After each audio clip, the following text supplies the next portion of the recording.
दोस्तों स्वागत है आप सभी को हमारे channel day to day update में। इस वीडियो में भी Bihar state power holding company limited में जो वैकेंसी निकली हुई है उसी सीरीज को कंटिन्यू रखते हुए आज एक नए पोस्ट के बारे में हम बात करेंगे, जिसका नाम है जूनियर अकाउंट क्लर्क, जिसका नोटिफिकेशन नंबर 04/2024 है। और टोटल सीट की बात किया जाए तो 300 सीट यहाँ पे प्रोवाइड कराया गया है। तो देखिए, ये है Bihar state power holding company limited का ऑफिशियल वेबसाइट और यहाँ पे देख सकते हैं जूनियर अकाउंट क्लर्क का ये नोटिफिकेशन है, जो कि 6 मार्च को जारी किया गया था। लेकिन यहाँ पे टोटल 5 नोटिफिकेशन था, इसलिए बारी बारी हम इसका डिस्कशन कर रहे हैं। इसमें हम सभी एज क्राइटेरिया के साथ साथ सिलेबस का भी डिस्कशन करेंगे। यहाँ पे देखिए, ये नोटिफिकेशन ऑलरेडी हमने डाउनलोड करके रख लिया है। एम्प्लॉयमेंट नोटिस देख सकते हैं 04/2024 है और पोस्ट का नाम है जूनियर अकाउंट क्लर्क। और बात किया जाए इसमें तो बताया गया है कि जूनियर अकाउंट क्लर्क का vacancy Bihar state power holding company limited के साथ साथ उसके 4 जो सब्सिडरी कंपनी है उसमें भी निकला हुआ है। जैसे कि जो सब्सिडरी कंपनी है, एक north Bihar power distribution company limited, south Bihar power distribution company limited, तीसरा है Bihar state power transmission company limited और लास्ट है Bihar state power generation company limited. तो अगर आपका इसमें जॉब होता है तो इस चारों कंपनी में से या फिर बोल लीजिए 5 कंपनी में से कहीं भी आपका जॉब लग सकता है।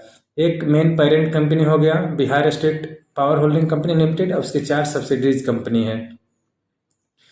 देखिए, वैकेंसी डिटेल के बारे में बात किया जाए तो जूनियर अकाउंट क्लर्क का जो पोस्ट है वो टोटल 300 है और यहाँ पे जो 35% रिजर्वेशन है वो महिलाओं को प्रदान किया गया है। और सभी जो मेन कैटेगरी है उसमें भी यहाँ पे देखिए, ये मेन कैटेगरी हुआ आपका और उसमें भी जनरल का अलग सीट है और महिलाओं के लिए अलग सीट है। जनरल मीन्स की जो महिलाओं के लिए रिजर्व नहीं है। तो देखिए, जनरल में भी ये अनरिजर्व है, 43 सीट है। EWS में 19 सीट है और बाकी W फॉर वुमेन है, मतलब महिलाओं के लिए सीट है। तो आप देख लीजिएगा कैटेगरी वाइज।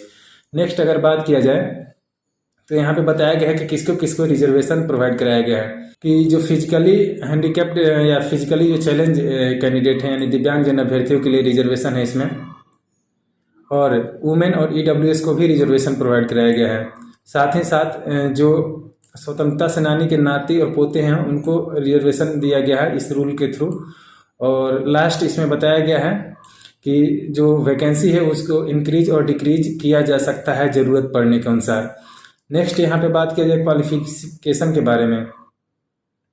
क्वालिफिकेशन में आपको किसी भी रिकॉग्नाइज यूनिवर्सिटी से कॉमर्स में आपको ग्रेजुएट होना चाहिए, तो आप इसमें अप्लाई कर सकते हैं। बस सिंपल है, इसमें ग्रेजुएट होना है लेकिन कॉमर्स में अगर है ऐसा आप तो अप्लाई कर सकते हैं। सिंपल इसमें एलिजिबिलिटी क्राइटेरिया है, कोई एक्सपीरियंस वगैरह नहीं मांगा गया है।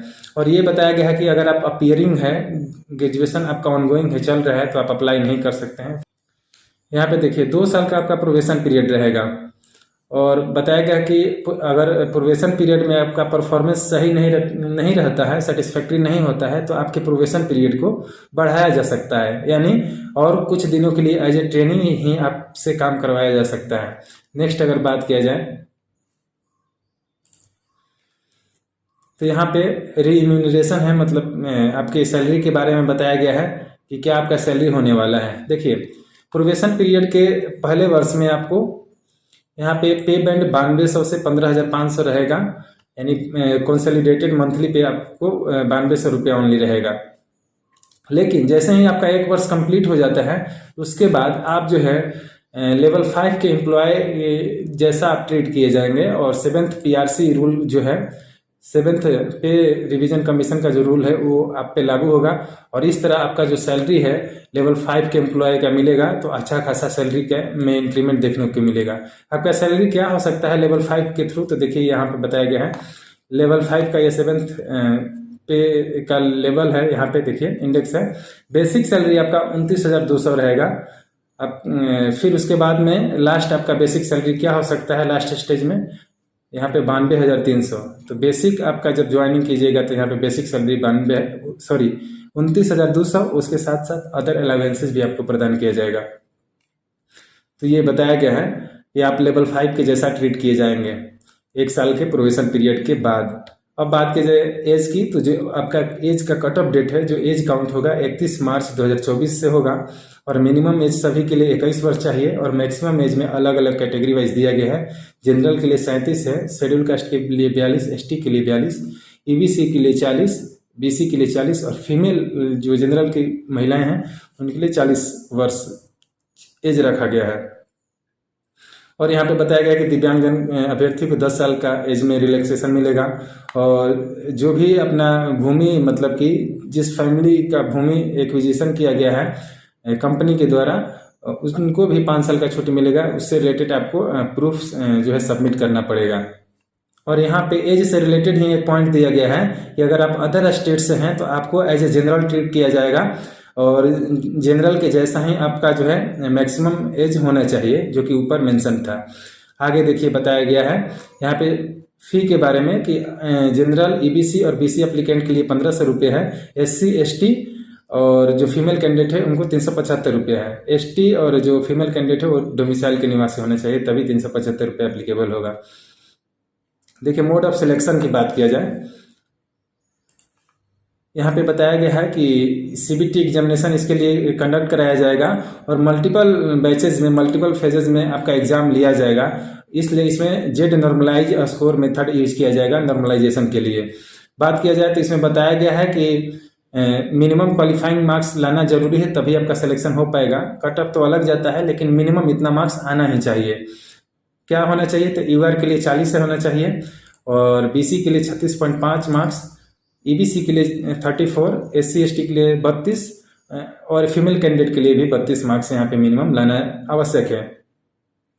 और बताया गया है कि जो मेरिट लिस्ट है, डी नंबर पॉइंट देखिए, जो मेरिट लिस्ट है वो 7C का जो पैरा है उसके बेसिस पे जो आप मार्क्स लाइएगा सीबीटी में, उसके बेसिस पे बनाया जाएगा। बताया गया marks obtain by the candidate in CBT computer based test, तो सीबीटी में जो आप मार्क्स लाइएगा उस पर मेरिट बनेगा। और बताया गया है कि 1:1 के रेशियो में कैंडिडेट को डीवी के लिए बुलाया जाएगा। और नेक्स्ट देखा जाए तो डॉक्यूमेंट वेरिफिकेशन में बताया गया कि जो फाइनल सिलेक्शन है डॉक्यूमेंट वेरिफिकेशन और साथ में आपके मेरिट के बेसिस पे होगा, तो ये बताया गया है। और इम्पोर्टेंट डेट के बारे में जैसा कि आपको पता ही होगा कि 1 अप्रैल से आवेदन आपका शुरू हो रहा है और लास्ट डेट इसका रखा गया है 30 अप्रैल 2024 और टेंटेटिव एग्जाम का जो डेट है वो मई जून 2024 में लिया जा सकता है। अप्लाई करने के लिए बताया गया है कि जो Bihar state power holding company limited का ऑफिशियल वेबसाइट है वहाँ से आप आवेदन कर सकते हैं। इसका आवेदन के लिए हम वीडियो बना देंगे, आपको टेंशन लेने की कोई बात नहीं है। तो बस आगे कुछ नहीं है, बस ये फाइनल पेज है। नेक्स्ट पेज में आपको सिलेबस देखने को मिल जाएगा, जो कि बहुत ही ज़रूरी चीज़ है ये भी।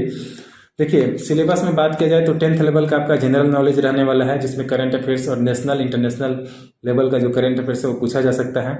फिर इंडियन हिस्ट्री से क्वेश्चन रहेगा, जियोग्राफी से, कॉन्स्टिट्यूशन से, इंडियन कल्चर एंड हेरिटेज से, Indian polity, science and technology से क्वेश्चन रहेगा जीके में। बात किया जाए लॉजिकल रीजनिंग की तो analogies, similarities, problem solving, differences, analysis, relationship concepts, observation, verbal and figure classification, space visualisation, decision making, arithmetic number series, arithmetical reasoning, judgement, visual memory और discrimination से क्वेश्चन रहेगा। आगे बात किया जाए तो यहाँ पे जनरल इंग्लिश एंड कॉम्प्रिहेंशन से भी क्वेश्चन रहेगा और synonyms, antonyms, one word substitution, error detection, idioms and phrases और पैसेज कॉम्प्रिहेंशन से आपको क्वेश्चन मिल सकता है। जनरल हिंदी की बात किया जाए तो वो भी 10th लेवल का ही रहेगा। Grammar, vocabulary, comprehension, fill in the blanks, error detection, antonyms, synonyms and phrases से क्वेश्चन रहेगा। बात किया जाए यहाँ पे कॉमर्स से क्या क्वेश्चन रहेगा, फिर उसके बाद में हम बता देंगे आपको कि कंप्यूटर से रिलेटेड क्या क्या टॉपिक आपको पढ़ना है। तो देखिए सबसे पहले कॉमर्स में बात किया जाए तो कंपनी अकाउंट इंट्रोडक्शन आपको पढ़ लेना है, उससे क्वेश्चन आ सकता है। फिर कंपनी एक्ट 1956 जो है अमेंडमेंट के साथ में क्या क्या उसमें संशोधन हुआ है उसको पढ़ लेना है। ऑडिट एंड फाइनेंशियल मैनेजमेंट पढ़ना पड़ेगा आपको। टैक्सेशन इनडायरेक्ट, जो टैक्सेस होते हैं डायरेक्ट और इनडायरेक्ट, प्रत्यक्ष और अप्रत्यक्ष, उसको पढ़ना है। बैलेंस शीट से related question, profit and loss accounts, costing and cost analysis, accounting concept से क्वेश्चन रह सकता है। Single entry system and rectification of error से क्वेश्चन रह सकता है। बैंक रिकॉन्सिलिएशन स्टेटमेंट से क्वेश्चन आ सकता है। बात की जाए कंप्यूटर सब्जेक्ट की, आपको बेसिक कंप्यूटर का नॉलेज होना चाहिए, जिसमें फंडामेंटल ऑफ कंप्यूटर है, उसमें CPU, memory, hard disk, input output devices, knowledge of number system, ये चैप्टर आता है। और basic concept of computer hardware बात किया जाए तो कंप्यूटर सॉफ्टवेयर, ऑपरेटिंग सिस्टम और कंप्यूटर लैंग्वेज, ये टॉपिक आता है। माइक्रोसॉफ्ट ऑफिस का आपको ज्ञान होना चाहिए, MS Word, Excel, PowerPoint का, ये तीनों टॉपिक का। फिर बताया गया है basic knowledge of internet, web browser क्या होता है, ईमेल, सर्च इंजन और वेब सर्वर्स के बारे में आपको पढ़ना है। फिर जो कंप्यूटर का नेटवर्क होता है, local area network, wide area network, modem, इसके बारे में पढ़ना है। मॉड्यूलेटर एंड डीमॉड्यूलेटर होता है ये। Basic knowledge of cyber security पढ़ना है, वायरस, मालवेयर, वार, इंटरनेट सिक्योरिटी, नेटवर्क सिक्योरिटी और फायरवॉल के बारे में आपको पढ़ना पड़ेगा। तो ये रहा सिलेबस, और आपको इसमें जानना है कि किस टॉपिक से कितना क्वेश्चन आता है और कैसा किस टाइप का क्वेश्चन पूछा जाता है, तो प्लीज़ आप कमेंट बॉक्स में कमेंट कीजिए, उस पर हम वीडियो बनाने का ट्राई करेंगे। बस इस वीडियो में इतना ही। Thank you so much.